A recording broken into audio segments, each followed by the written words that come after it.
अस्सलाम वालेकुम। डॉक्टर हफीज़ रहमान पाकिस्तान जमहूरियत इत्तेहाद की जानिब से आपकी खिदमत में हाजिर है। सियासत के हवाले से तो काफ़ी गुफ्तगू रही है।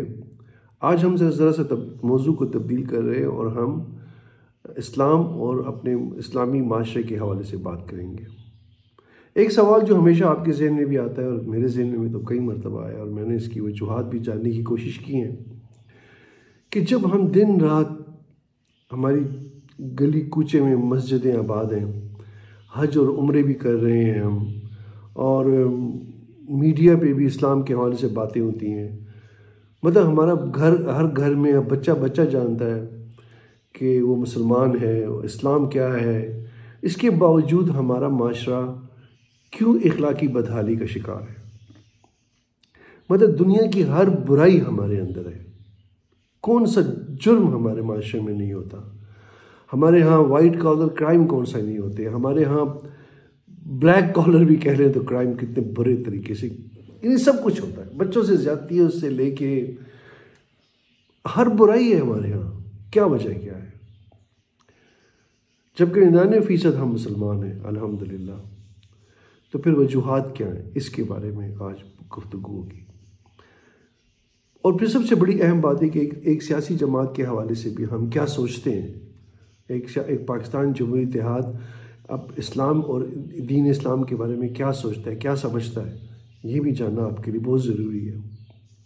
3 वजूहात जो हैं, जो हम अब तक समझ सके कि इस्लाम का नाम लेने के बावजूद, कलमा गो मुसलमान होने के बावजूद हमारा माशरा क्यों इखलाकी तौर पे, सियासी तौर पे, जमहूरी तौर पे, क्योंकि अखलाकियात एक बहुत बड़ा सब्जेक्ट है। अखलाकियात में सियासी अखलाकियात है, जमहूरी अखलाकियात है, मजहबी अखलाकियात है, आपकी माशी अखलाकियात है, आपकी इक्तिसादी अखलाकियात है। उसमें हर अखलाकियात के हर शोबे में हम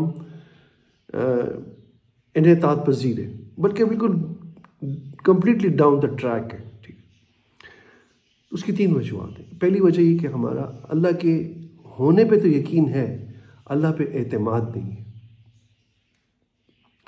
दूसरी वजह, हजूर पाक सल्लल्लाहु अलैहि वसल्लम पे जान तो निछावर करने के लिए तैयार है, उनके नक्शे कदम पे चलने के लिए तैयार नहीं है।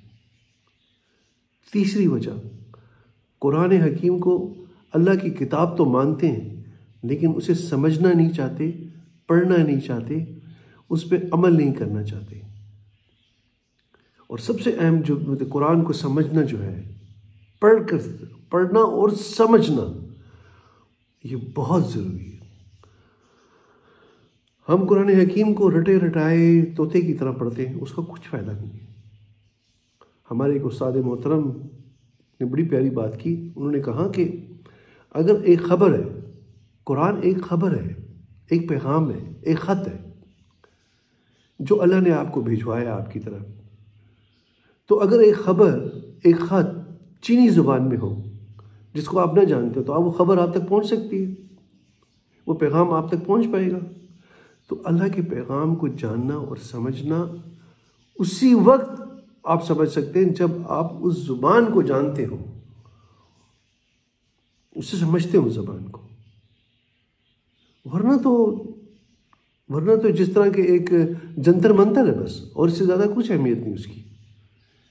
तो अगर हमने कुरान को वाकई एक मैसेज के तौर पे लेना, एक पैगाम के तौर पे कि अल्लाह ने हमें क्या, कौन सा ख़त भिजवाया, उस ख़त में अल्लाह का क्या पैगाम है, वो पढ़े बगैर नहीं हो सकता। उसको पढ़ना पड़ेगा कमिटमेंट के साथ। सिर्फ ये नहीं कि आपने कुरान शरीफ खोला और उसकी बातर्जुमा पढ़ने लगे और तर्जुमा नहीं, उस पर गौर व फिक्र करने के साथ इसकी एक एक लाइन। मिसाल की बात है, मैं आपको एक मिसाल देता हूँ।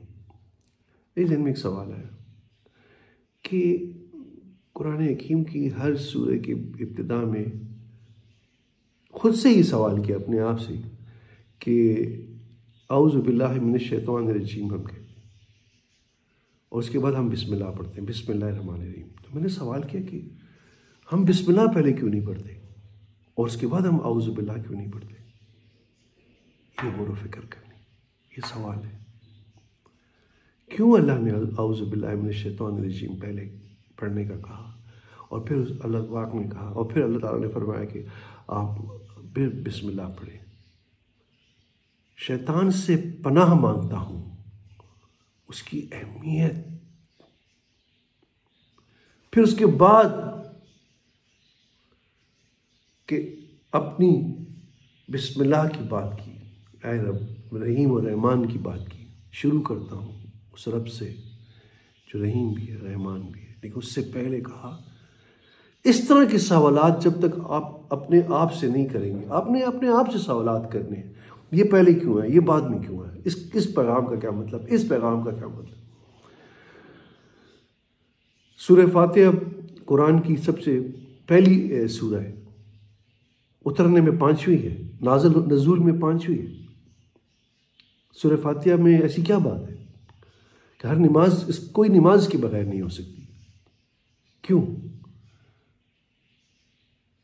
ये सवाल है, इन्हीं से हमने समझना है कुरान को और फिर पढ़ते चले जाना है। फिर हर सूरह का उसके मकसद क्या था, उसका रब्त क्या है, वो किस लिए आई, क्यों आई, उसमें क्या पैगाम आया। तो ये बातें हमें समझनी होंगी, हमें सीखनी होगी। तो हमें 3 बातों पे, अल्लाह पे एतमाद, हज़ूर पाक सल्लल्लाहु अलैहि वसल्लम के नक्शे कदम पे चलना। हज़ूर सल्लल्लाहु अलैहि वसल्लम को दुनिया से कोई मोहब्बत नहीं थी, कहीं कहीं दिन फाके में गुजारते थे। नबी ने कोई ऐश और इशरत की ज़िंदगी तो नहीं गुजारी थी। आज जो हम दौलत के लिए दीवाने हो रहे हैं, समंदर पार अपने बच्चों को भिजवा रहे हैं और बस पैसे के पीछे पागल हो रहे हैं, हर बुरा काम करने के लिए तैयार है, और उस बुरे काम करने की जो वजह होगी वो पैसा होगा।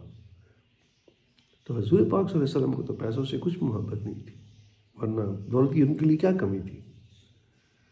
और वो हमारे लिए रोल मॉडल थे, हमारे लिए उन्होंने सब कुछ तकलीफें उठाई कि आप इस तरीके से अपनी ज़िंदगी गुजारें जिस तरह मैं गुजार रहा हूँ, मैं आपसे कह रहा हूँ, बता रहा हूँ आपको, आप इस पे इस तरह से अमल करें। तो अज़ीज़ान मन, आज के लिए यही काफ़ी है। फिर इंशाअल्लाह ताला इस मौजू पे हम आपके साथ ताल्लुक़ रहेगा, बातें भी करेंगे और इसको डिस्कशन भी करेंगे। आपके कमेंट्स भी चाहिए, बातचीत करें हमारे साथ, हमारी रहनुमाई करें। लेट्स बी फ्रेंड, हम दोस्तों की तरह इस मुल्क को कैसे बेहतर करें, इस माशरे को कैसे बेहतर करें, हम कैसे एक अजीम कौम बन जाएं, हम दुनिया के लिए रोल मॉडल बन जाएं, कैसे बने, इस पे हम गुफ्तगू करेंगे, इस पे हम बातचीत करेंगे। आपका बहुत बहुत शुक्रिया। अपना और अपनों का ख्याल रखें। Thank you very much.